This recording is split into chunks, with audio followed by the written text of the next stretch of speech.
Good morning, viewers. Welcome to Ewere Okonta Television. You are welcome as you join us live on Facebook at Okonta Ewere Clinton. We are having a timeout with Dr. Tibi. We are discussing the topic, the impact of the 3 approved universities on the developmental landscape of Delta State. My guest this morning is Dr. Tibi. Dr. Tibi was the former provost of College of Education, Abo. He's a teacher, an administrator, a role model, a pathfinder, and I call him the people's general because he is somebody that has impacted on so many persons' life in and around the Delta State. So today, as I said earlier, we are going to talk on the most important topic, the trending topic in town now, which is about the creation of the 3 universities in Delta State. So, Doctor, you are welcome. Thank you very much. Yeah. So, Doctor, recently, precisely on 26th of March, 2021, the NUC finally gave its seal of approval to the Delta State government.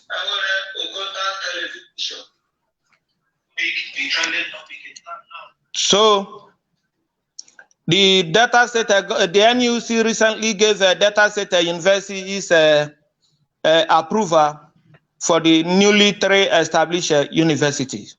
My question is, why is Delta State government establishing the 3 universities now? Thank you very much. The issue of the establishment of the 3 new universities had been on the front burner of this administration's plethora of developmental issues that have been agitating the minds of the influencers and the enablers of the developmental strides in Delta State. And so right from the beginning of this administration, which is in its 2nd tenure, that is the Senator Dr. Kowa-led administration, the issue of educational development and how it ties in with the overall development of the state had been there. You will recall that at the beginning of the administration, one of the first steps that His Excellency took was to set up an educational summit for Delta State, where a lot of issues were articulated, taking cognizance of the challenges that were buffeting the educational landscape in the state. So that summit kind of triggered a number of developmental issues in the realm of education, one of which was the need to establish universities to address the needs of our people because of the extreme pressure that university education seekers from Delta State and beyond have been put under on account of the highly limited spaces that could be offered to admission seekers in our state university and the other universities around. Okay. Now, when you were answering this question, what comes to my mind is why can't they strengthen the existing university at Abraka? Why building 3 new extra universities again, especially when the state is complaining of funding? How would they strengthen something that had already gone beyond its installed capacity? I mean, at the time, at the last count, the last JAMB outing, over 25,000 persons made Delta State University, Abraka, their first choice. Out of these 25,000 candidates, 21 of them were ab initio deemed qualified to enter the various programs in the university, but only about 4,000 plus were offered admission spaces in the university. That tells you how much the facilities of the university have been stretched, and so that left a deficit of like 20,000 admission seekers who could not get any placement. And ordinarily, there's a limit to which an institution can, what they call carrying capacity. Abraka's carrying capacity, as determined by NUC and other relevant agencies, had been stretched to the limit of that 4,000 plus. So, and alongside that, we had this issue of other universities. As you are aware, it got to a point way back in 2007, the then College of Education sought to establish an affiliation program with this same Delta State University to try and expand the scope of admission opportunities for our people, for our children. That helped a little, but as you know, it was only for people who were focused on earning degrees in education, so they would be able to teach. So that kind of limited the listening. And even at that, NUC also made sure that they determined the quota, the allocation that we could get, which didn't amount to much in addressing the issue of that is the issue of people seeking for admission and not having the opportunities to get there. Meanwhile, there are a number of things that are trending regarding education today. Even as children are looking for admission spaces, our people are discriminating against certain certificates that are awarded to students, not because they think that those other certificates are of poorer quality, but in seeking education, people have preferences.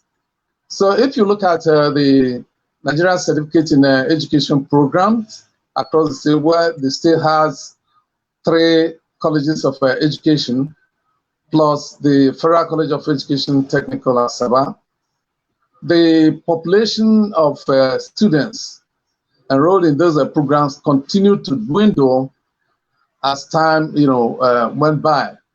It has even reached very embarrassing proportions in the recent times. I don't want to, it's not my responsibility to start putting figures here, but everybody knows that the NC certificate was taking a nosedive, and so the need became more apparent. And another thing is that take the polytechnic education. You know that for a long time, this controversy as to whether there's equality between HND and the BSc have been on the front burner, but we know that the world over, there is no way of equating these two certificates. As a matter of fact, during the Tony Blair's leadership of the UK, United Kingdom, he converted most of the polytechnics to universities. So if you get to Britain today, you find that most of the polytechnics are now what they call polytechnic universities. They keep running the diploma programs as well as the university programs. So if you enrolled into any of those institutions, you didn't know whether you were going to wind up earning a bachelor's degree or a higher national diploma or higher national certificate, you know. And only recently, federal government is looking at the possibility of upgrading some polytechnics to universities of technology, and insisting that all other polytechnics will have to end their polytechnic education at the 2-year associate degree level. That is like the national diploma, you know. So with that situation, in a state like ours, where we have 3 functional polytechnics, there's this School of Marine Technology, which in itself is also a polytechnic. That makes it a 4. If people now graduated from the ND program, if the federal government, Federal Ministry of Education program takes hold, and the highest certificate becomes the national diploma, what will happen to people who graduate from this program, who are seeking higher education? And so the state government looked at all these challenges and said that the first thing to do will be to upgrade already existing institutions to university status, you know, to reduce the pressure on admission spaces that are available to our people. My next question is funding. The fear of everybody is the funding of these universities. Even the NUC Executive Secretary, Professor Abubakar Rashid, when he was presenting this certificate to His Excellency Governor Kowa, he made this quote, and let me read it out to you, sir. He said, "You will do something to ensure that these universities do not become beggars." So you were there. So what is Delta State government going to do in answering this question, making sure that these universities did not turn out to become beggars? Thank you very much. Even if we are wont to bandying around the fact that 3 new universities had been approved for Delta State. What is happening is that 3 new universities are not being established. What we have is upgrading of already existing institutions.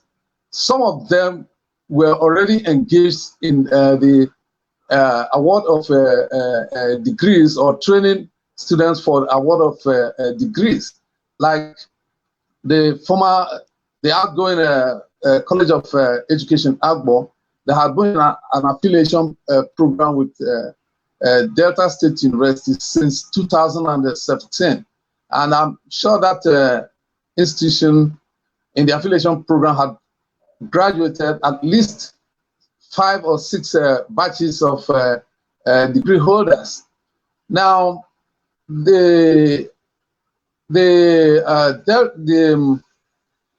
Awan campus, the former Awan campus, that's a cyber campus of Delta State University, that has its comparative advantage in certain areas. It had always been a part of an existing university.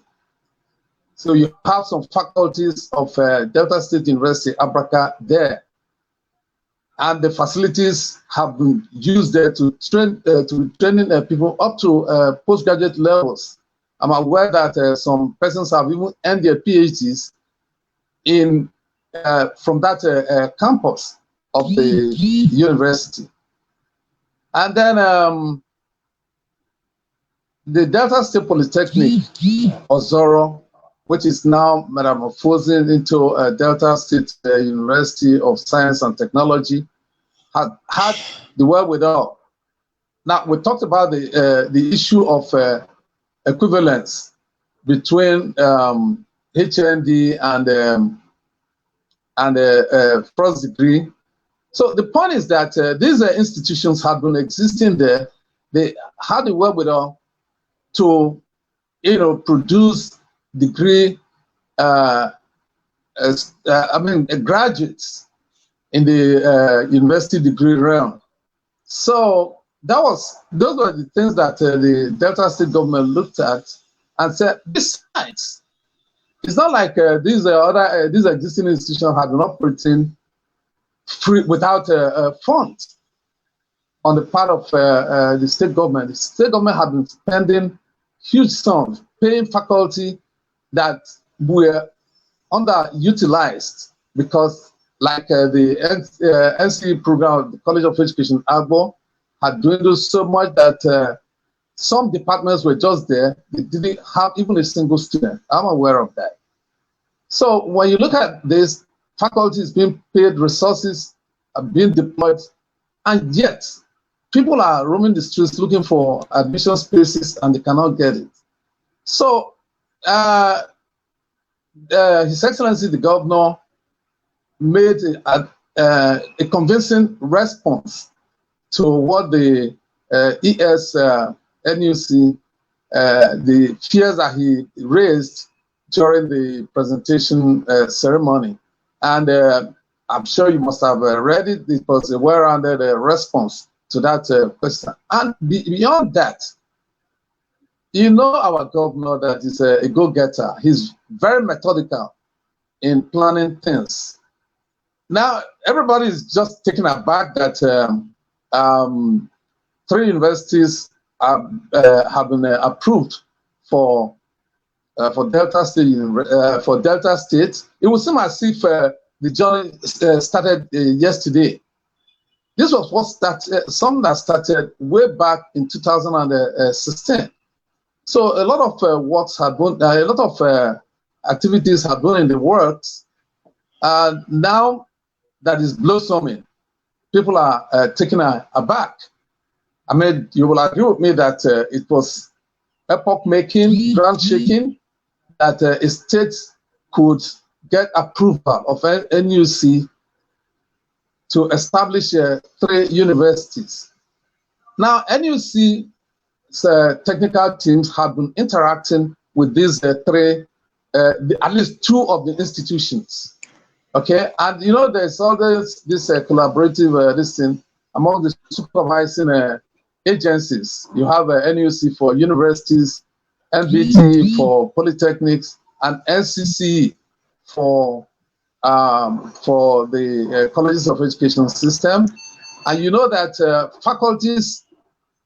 faculty members are just used interchangeably in all these things. So NUC is very much aware of the facilities and the faculty positions of these institutions. There's no fear about that.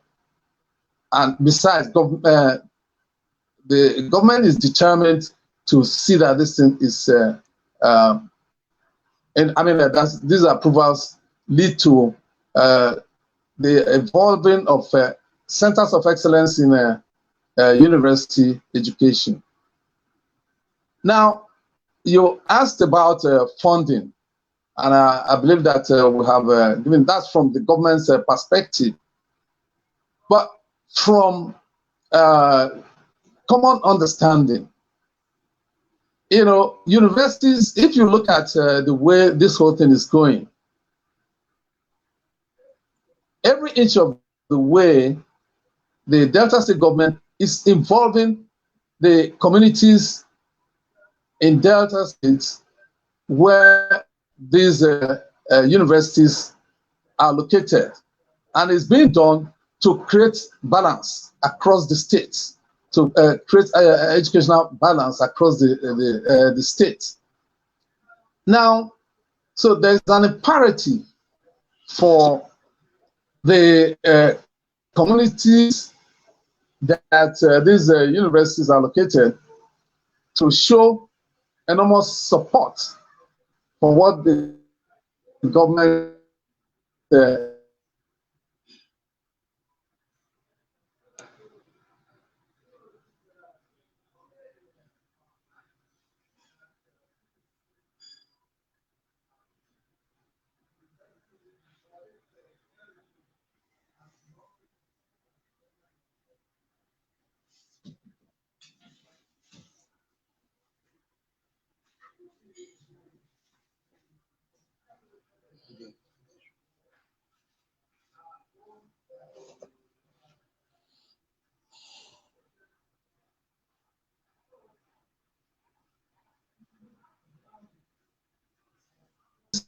You have an endowment of faculty chairs. You have, well-to-do people coming to sponsor educational programs. That is the only way. That is the way it goes. Even for state-owned institutions, they keep depending on, businesses. They keep depending on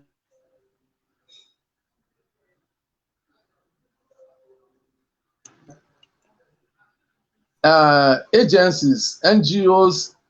When you endow a chair, or when you build a faculty, whatever, I believe that they have a way of making sure that those edicins are tax exempt, because I'm aware that when corporations make donations, they are not taxed. It's a way of channeling the profits they make into viable. There's any person who contributes to making sure that our children who are seeking admission are able to get it when they deserve it should be commended. Like I said, I'm not a tax man. I don't know much about accounting, but I suspect that government will have a way of looking at those to make sure that such monies are tax exempt. Don't quote me. I'm just hazarding a guess. Yeah. Thank you. So go ahead, sir. Yeah. So with the establishments of these three universities, I was going to go ahead, sir. Yeah. So funding is not going to be such a major reason. And anyway, each of the universities will have to develop programs according to the installed capacities that they have, and according to the kind of support that community members are able to lend to them to complement what government is doing and is ready to do more. Yeah. Still on the issue of this funding, sir, because that seems to be the fear of so many of us. With the establishment of these three universities now, the Delta State government now has a total number of 4 state-owned universities, almost one of the highest in the country.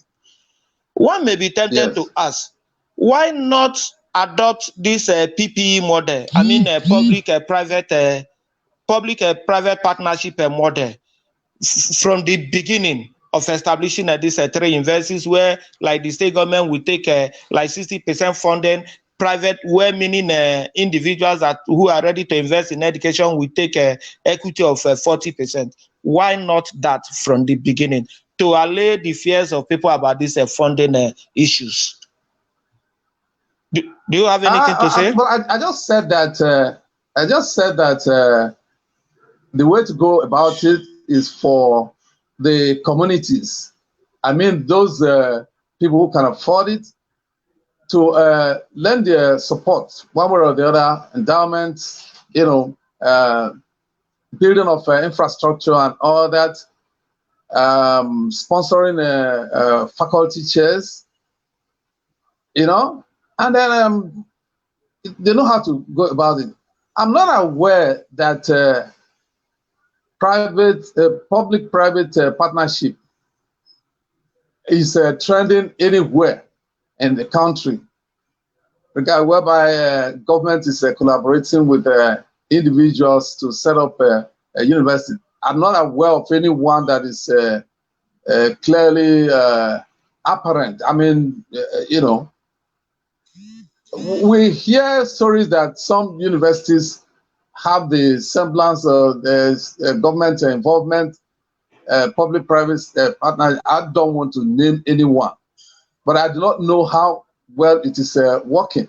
You see, because if something was done under the table, pretend that a university is a public university, and the investment there, I mean, any underhand arrangement, any under the table arrangement that cannot pass scrutiny cannot be encouraged for our system. And government had been funding these institutions. That is the beauty of upgrading, because in these three new universities, not too much is going to be added to the expenditure profile, at least at this beginning stages. And anyway, education is not free anywhere. Education is not free anywhere. And I do not think that our parents are looking at a situation where they will send their children to public universities where they don't have to pay school fees. It doesn't work.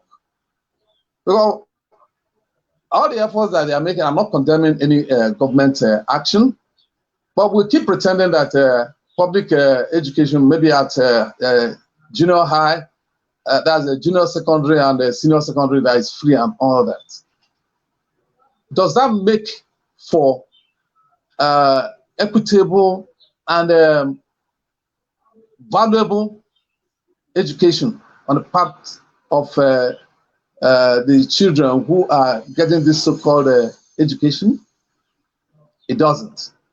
So the university is not for everybody.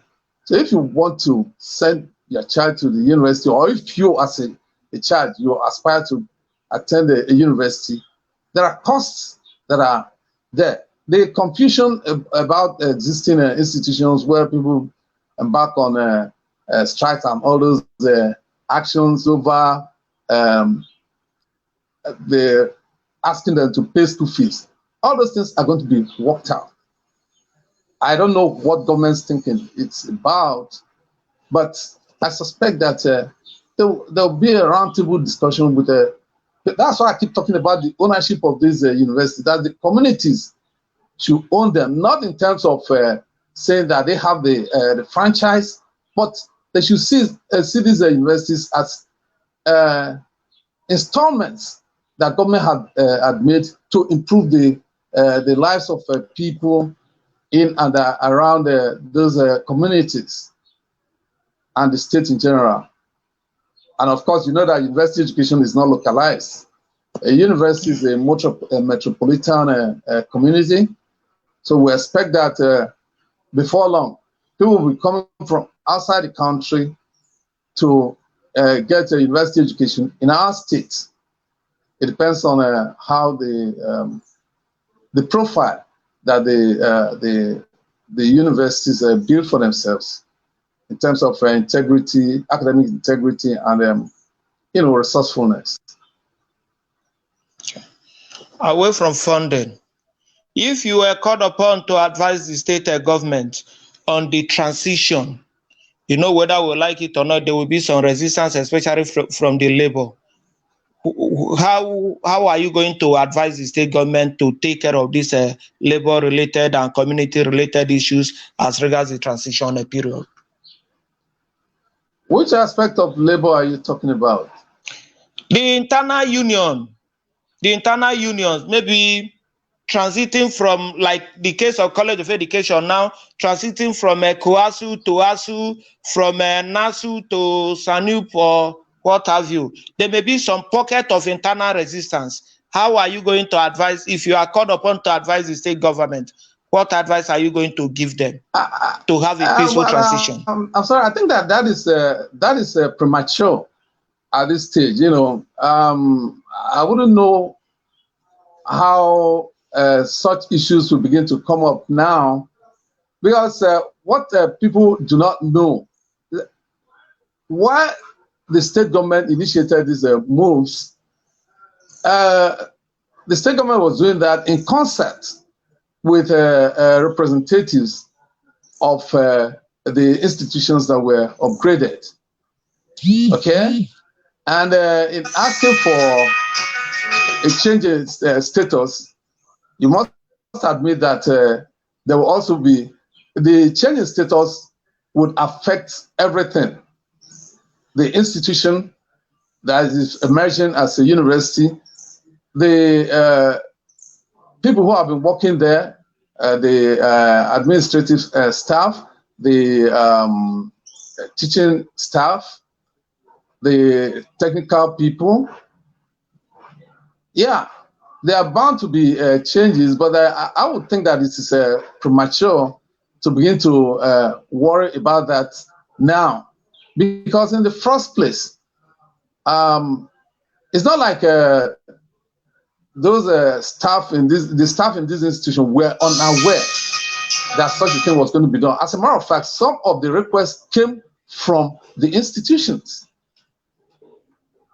I'm aware that faculty members had not been overly happy in the past 5, 6, 7 years in at the College of Education, Agbo, because many of them were underemployed.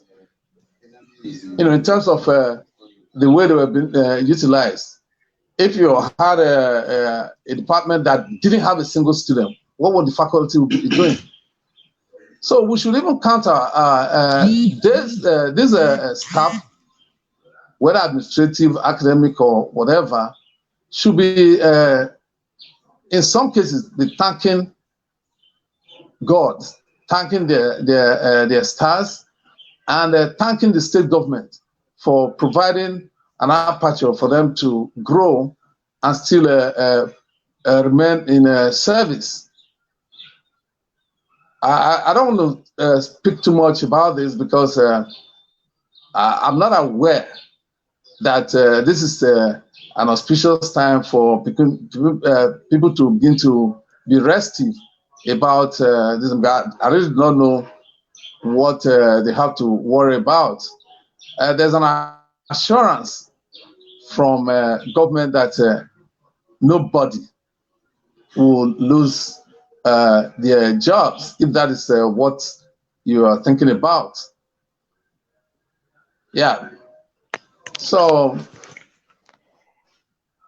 that's a pretty sensitive matter to bring up now, and I think I've done justice to what I believe is the situation. Yeah. Are you not also worried about the sustainability of these institutions, most especially post 2023? Worried about the sustainability of the institutions? Yeah. Yes, sir. Post 2023. Why? Why? Yeah. Assuming what should be the source of? Yeah. Yeah. Go ahead.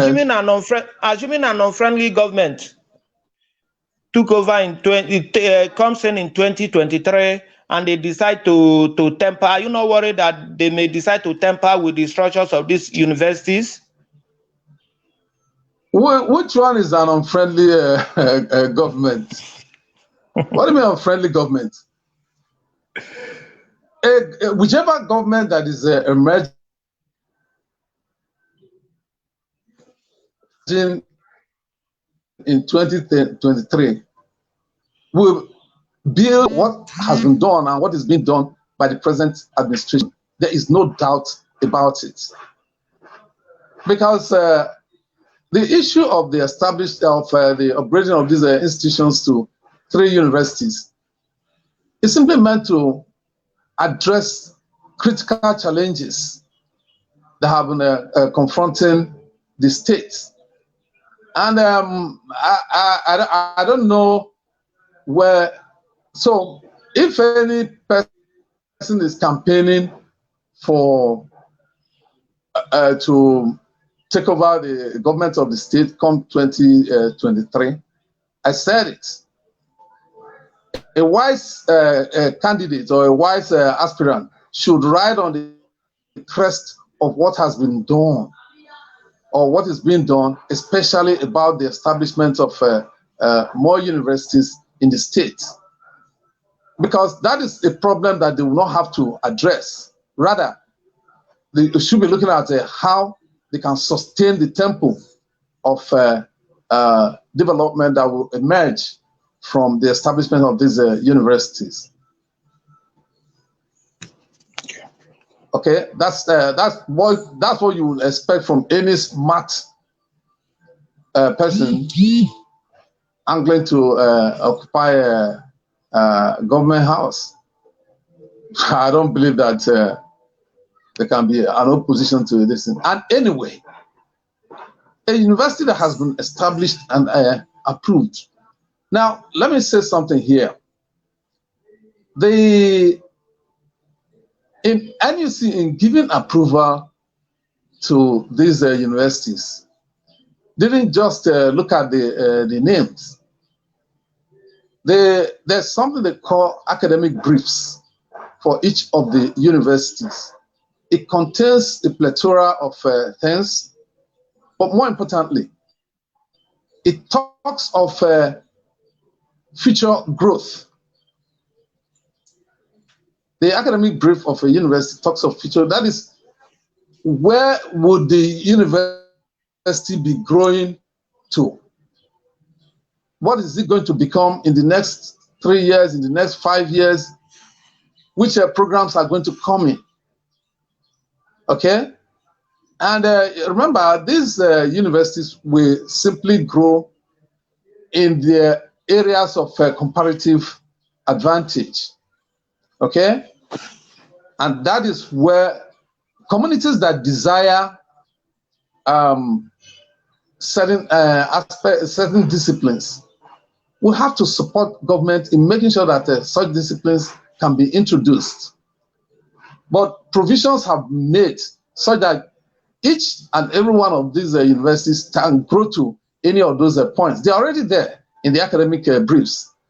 So all the sustainability will only amount to the managers of the institutions working towards realizing the content of the briefs which have been laid down for them.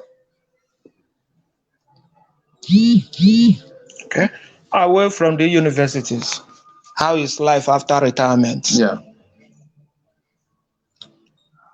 I retired as a faculty member of College of Education, Agbo, on account of having attained the mandatory 65 years of age. That was November 4, 2018. As they say, it's a common cliche. This guy may have retired, but the drive to continue to teach has not left me. Strangely enough, while most people abhor teaching, it holds a lot of interest for me. So even as I retired, I have been teaching in the College of Education affiliation program with Delta State University in adjunct capacity. I just come in, teach my courses. The courses are allocated to me, and then still have the opportunity to interact with faculty and admin management staff. But I don't get in the way of anybody because I don't have the grounds to do that. And that's hardly my interest. My only interest is to have the opportunity to continue to interface with the educational system for as long as God gives me the strength to do that. And for as long as the managers of the system, allow me to continue to do that. Because if they said, hey, man, you have grown too old, go and really rest, I would have not had any choice. I would have been back home, but I'm enjoying it. Okay. Wow. Now, and I still have the opportunity to do other things, Yeah. Yeah. you still have the opportunities of doing other things like politics?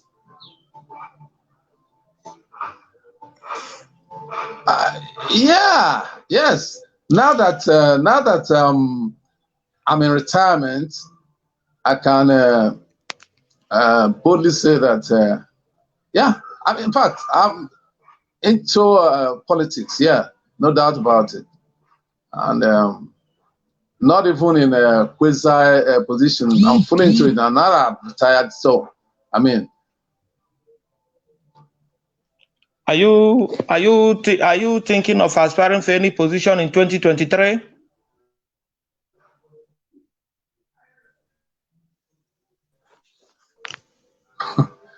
The highest I could ever aspire to is to be a relevant party politician. I'm not, and well, to put it clearly, I am not thinking of that. Nothing. There's nothing that I won't pretend that some of the positions don't hold attraction for me, but I'm a wise guy. There are certain things you can't begin to do at certain, but we give credible politicians all the support they can get from us. I'm a good follower in politics. I'm not aiming to contest for anything. But as they say, you never know. Somebody can order me to go and to get engaged in something. And if I look at the strength or the authority the person has over me, if he or she can convince me to, I will take that just to respect that person's opinion, not because I desire to be elected into any position at this age. That's the truth. Dr. I'm happy Tibi, to thank be you a for follower politician. Okay. Thank you for being our guest today on Timeout with Ewere Okonta. This is the end of our program. We pray to have Thank you very much. to have more of you next time. Thank you very much. Yeah. Thank you for giving me this opportunity. And now I'm sure people will be watching, and then you're making me a newsmaker.